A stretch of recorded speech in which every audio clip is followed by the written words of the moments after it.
Dans le passé, le peuple de Aad vivait au Yémen. Aad était un homme qui avait deux fils, Shaddad et Shadid. Après le décès de leur père, ils ont pris le pouvoir par la force et ils ont fait preuve d'injustice dans le pays. Ils ont réussi après un temps à stabiliser leur pouvoir, puis Shadid est décédé et il est resté Shaddad. Shaddad a continué les conquêtes, jusqu'à gouverner sur toute la terre.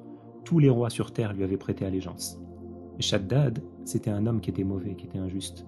Il adorait les idoles, et parmi ses activités, il avait une passion pour la lecture des livres anciens. Et chaque fois que dans ces lectures, il y avait une référence au paradis, les palais en or et en argent, les habitations sous lesquelles coulent des rivières que Dieu a réservées pour les croyants vertueux, Shaddad souhaitait faire sur terre ce qui allait ressembler à ce qui est au paradis, par arrogance, par rabaissement envers Allah. Shaddad a un jour réuni ses émirs, ses rois, et il leur a dit « Je vais me faire construire une ville qui sera comme le paradis ». Il a ordonné à des milliers d'hommes de chercher dans le Yémen la meilleure terre possible, celle qui avait le climat le plus agréable, l'air le plus doux. Ensuite, il a écrit aux rois qui étaient à ses ordres dans le monde entier pour leur ordonner de prendre contact avec les gouverneurs et réunir tout ce qu'il y avait sur leur terre comme or, comme argent, comme pierres précieuses, comme parfum, le musc, l'ambre, comme safran, et de lui amener, de lui envoyer tout ça. Il a ordonné aux plongeurs d'aller au fond de la mer pour en sortir les perles et les pierres précieuses. Il a envoyé des mineurs extraire des montagnes les rubis, les saphirs, et ils ont rassemblé des quantités immenses de richesses pour lui.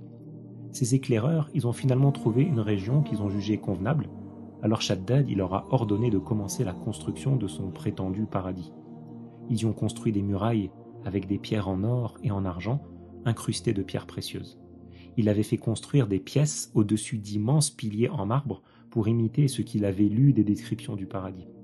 Il a fait creuser sous la ville, à une grande profondeur, une grande canalisation pour alimenter les canaux de la ville en eau pure. Il a fait plaquer la surface des canaux d'or et le fond des canaux, il a fait mettre des pierres précieuses, des jaunes, des rouges, des vertes, sur les berges des canaux. Il a fait planter des arbres qui étaient faits d'or avec des fruits en pierres précieuses. Il a fait en sorte que cette ville, elle soit d'une grande étendue, et le mur le plus élevé de la ville, il atteignait environ 150 mètres de haut. À l'intérieur de la ville, il a fait construire des milliers de palais décorés avec des pierres précieuses. Et au cœur de la ville, au-dessus de tous ces palais, il a fait construire sa résidence au bord du fleuve. Il a ordonné que la ville, elle s'ouvre sur la vallée avec 2 portes en or, et il a fait déposer des boules de musc et de safran dans les rues de la ville. La construction de cette ville a duré 500 années. Quand le moment est venu, Allah a envoyé le prophète Hud à Shaddad et à son peuple.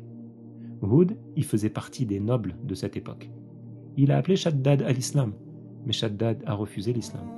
Il a persisté sur son égarement, il était trompé par cette ville qu'il avait construite. Cela faisait 700 années que Shaddad avait pris le pouvoir. Le prophète Hud l'a mis en garde contre le châtiment. Il lui a annoncé la fin de sa souveraineté. Shaddad y s'est entêté, il a refusé la vérité. Un jour, les hommes qui étaient à son service y sont venus lui annoncer la fin de la construction de sa ville. Alors Shaddad, il a voulu s'y rendre. Il est sorti avec un convoi qui était immense, et il a laissé son fils Marthad au pouvoir à sa place. Son fils Marthad, lui, il était entré en islam. Il avait suivi le prophète Hud. Donc Shaddad, il a voyagé jusqu'à arriver à 1 jour de distance de la ville qu'il avait faite construire. Et il s'est arrêté pour passer la nuit. Il n'est pas rentré dans la ville. Il ne s'est pas approché jusqu'aux portes de la ville. Il était à 1 jour de distance de cette ville qu'il prétendait être à l'image du paradis. Alors Allah a ordonné à l'ange Jibril de pousser un cri qui a fait mourir Shaddad, tous ceux qui étaient avec lui et tous ceux qui étaient à l'intérieur de la ville. Cette ville, elle s'est trouvée déserte et Dieu l'a voilée aux yeux des gens. Quand Shaddad est décédé, son fils Marthad a pris le pouvoir. Il a fait rapatrier le corps de son père et il l'a fait enterrer. Ils lui ont creusé une tombe entre les roches et ils ont déposé son corps sur un lit qui était fait en or. Mais c'est d'aucune utilité pour lui. Il est mort non musulman, il est mort non croyant. Au niveau de sa tête, il a été déposé une plaque énorme sur laquelle était écrit « Tire-en des leçons, ô toi qui es trompé par la vie qui se prolonge. Je suis Shaddad, celui à qui appartient cette ville. J'ai gouverné de l'Est à l'Ouest. Puis Hud est venu nous appeler à la vérité. Si nous avions répondu à son appel, nous aurions été sauvés, mais nous lui avons désobéi.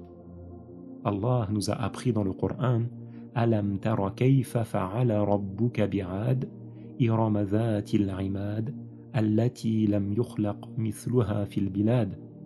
C'est-à-dire, est-ce que tu n'es pas au courant de ce que ton Seigneur a fait des gens de Had et de la ville de Hiram, cette ville qui n'avait eu aucun équivalent dans le pays? Donc que l'on tire des leçons de cette histoire du passé et que l'on ne s'attache pas à ce bas monde que nous allons finir par quitter.